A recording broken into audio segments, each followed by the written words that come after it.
Hello friends, welcome to Medicophily. And today we're just going to talk about the anomaly called myasthenia gravis.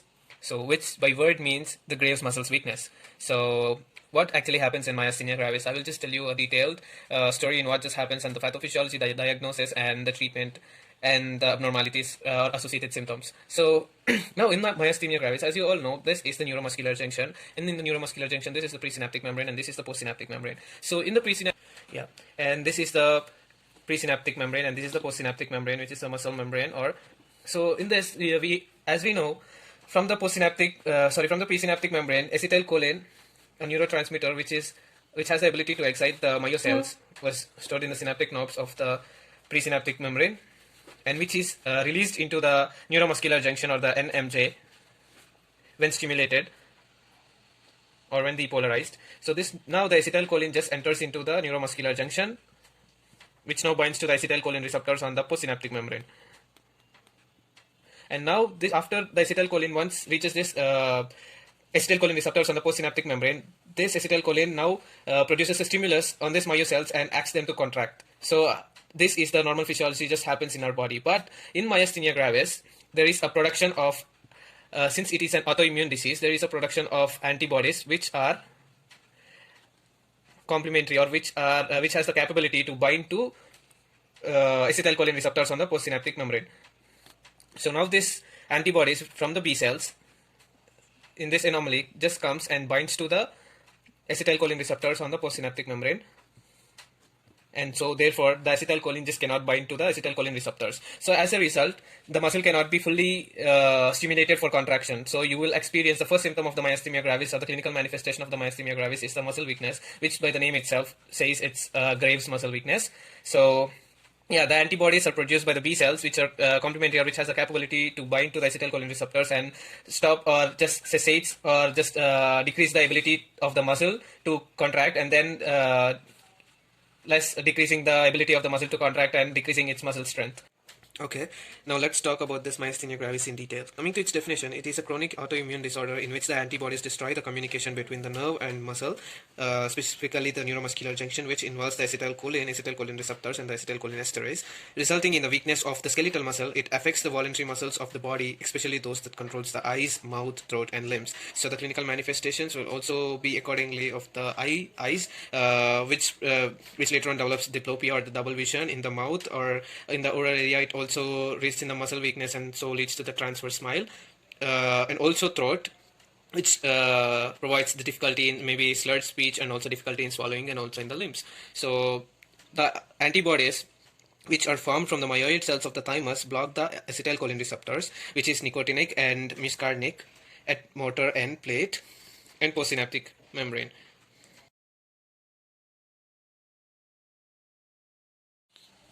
So now let's talk about this clinical findings of the clinical presentation for the myasthenia gravis.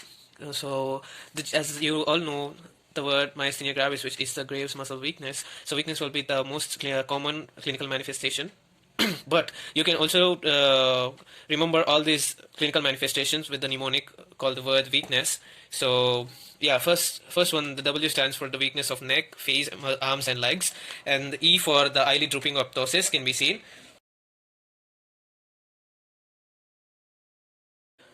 So appearance, mask-like or very sleepy, meaning the face does not have any expression. The face remains expressionless, and the patient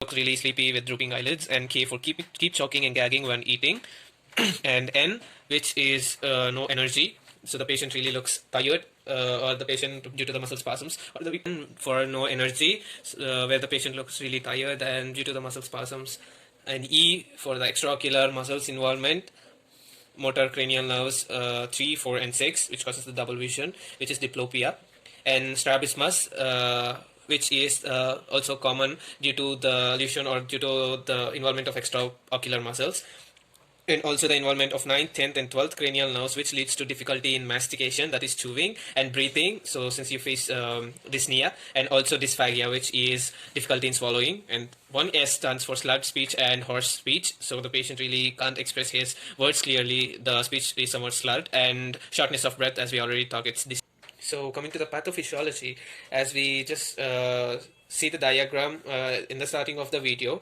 So, but in the pathophysiology, the sensation reflexes, pupillary or the accommodation reflexes are normal. So, meaning that there is no alteration or change in this sensation reflexes, pupillary accommodation reflex, or they'll just be normal, and this is associated generally. Myasthenia gravis is associated with thymoma in 10 to 20% of cases, but also the people with thymoma, 20 to 40% has a chance of developing myasthenia gravis. And also other associated diseases of myasthenia gravis includes the thymic hyperplasia and also thyrotoxicosis. So coming to the investigation or the diagnosis, the best initial test for the myasthenia gravis or to diagnose the myasthenia gravis is acetylcholine receptor antibody testing, or the serology testing of acetylcholine receptor antibody, which is applicable for 80 to 90% of people with myasthenia gravis. But in also some cases, the 10 to 15% of patients with myasthenia gravis also possess the antibodies for anti-MuSK. MuSK is a protein called, which is the muscle-specific tyrosine kinase. And most confirmatory test is EMG, and also the hydrophonium test, which is just like a screening test, where there is an usage of hydrophonium chloride, which is infused intravenously, and then just have a test for the partial relaxation or the partial cure of the disease or the weakness of muscles, and then repeated nerve stimulation. So in this, the patient is asked for the repetitive movements of arms and legs, like abduction or adduction. So just repeat it for many times. So the people or the patient who actually have this myasthenia gravis may have more muscle weakness than that of the rest of the people who does not have the myasthenia gravis. There is also two proteins called the MuSK and also the LRP4. MuSK, which is the muscle-specific tyrosine kinase, and LRP4, which is a low-density lipoprotein receptor-related protein 4. So these are the two proteins which are responsible, or which are very useful in creation and organization of acetylcholine receptor on the postsynaptic membrane. So damage due to the production of the antibodies, this antibodies also targets this MuSK and LRP4 proteins in the neuromuscular junction. Hence, there is a cessation, or there is an abnormality in creation and also the distribution or organization of the acetylcholine receptor on the postsynaptic membrane, which also leads to the weakness or the less hypostimulation of the muscle. Hence, leads to the muscle weakness.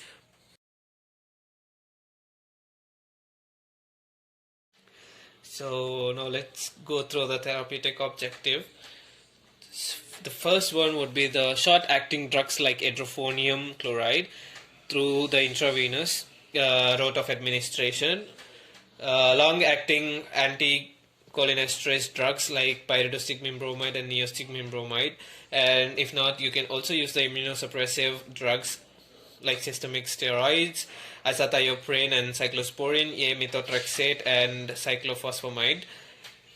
So you can also go through the surgical thymectomy, which is the surgical removal of thymus gland if the patient is positive or the patient is associated with the thymoma, or the plasmapheresis or the plasma exchange, through which the antibodies are targeted for the removal from the plasma, so that the outcome of the disease would be decreased. Intravenous immunoglobulins, which comes under the immunomodulatory therapy. So injecting some intravenous immunoglobulins and the plasma exchange that we talked earlier. So there are a few drugs that are contraindicated while treating the myasthenia gravis, like antibiotics like aminoglycosides and quinolones, beta blockers, quinine, non-depolarizing muscle relaxants. So these are few drugs that are contraindicated while treating myasthenia gravis to just suppress or to prevent from the adverse sides in drug-drug interactions and other side effects.